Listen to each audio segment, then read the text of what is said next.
Здравейте! Днес ще ви покажем новата образователна игра по метода Монтесори. Това са електронните карти със специален четец. С него малките деца ще научат азбуката, сезоните, цветовете, различни превозни средства, много животни от фермата, от джунглата.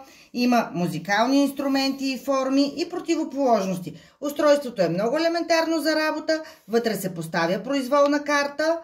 Ето така. Тук светва червено, когато трябва да се презареди, и съответно зелено, когато се активира. С леко натискане, повтаря буквичката, с този бутон чувате интересни фрази. А с това бутонче трябва детето да си представи различни неща. В случая, слушайте.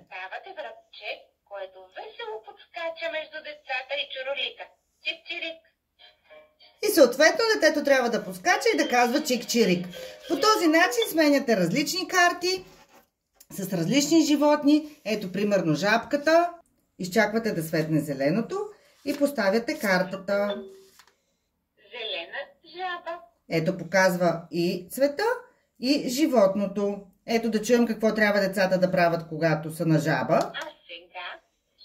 Вие се превръщате в жабка, която танцува смешно.